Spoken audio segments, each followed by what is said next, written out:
Так, мінекей, құрметті ауылдастар, ескерттім Біләліп мырзаға түсіріп отырғанымды. Бүгін төраға Біләліп мырза, сізді мен үйіңізге барып түсіріп отырған жоқпын.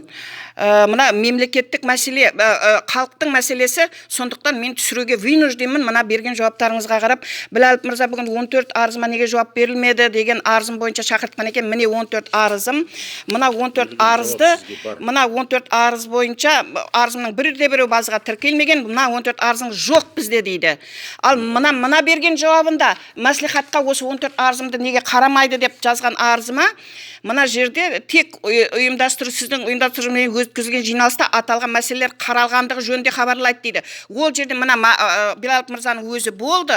Ол жерде маған жауап бере алған жоқ. Қайда 14 арыздың жауабы дегенде жауап бере алған жоқ. Мына хаттаманы қазір облыстық мәслихаттан хаттамасын ғана сұрап алған. Бұл хаттамада да ұсыныс жіберілді мінекей. Аудандық әкімдікке сол орындалуына, сосын мәслихатқа орындалу үшін ұсыныс жолдансын деп қойыпты міне.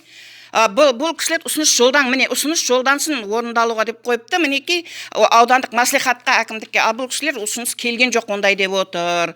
Міне бізде солай жұмыс жасайды, халықты доп қылып бір-біріне. Соныменен мынаны 14 арызым мәслихатта жоқ екен. Шамшадинов мырза жауап берсеңіз, бәрінде міне қол қойып алғандарыңыз бар, артында міне числолар бар.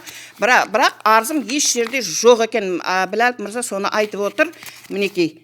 Міне бәрінде қолдарыңыз бар, числолар бар, қол қойып алдым деген. Осы 14 арызымды тауып беруіңізді талап етемін. Төраға мырза сізден де, Шамшадинов мырза сізден де.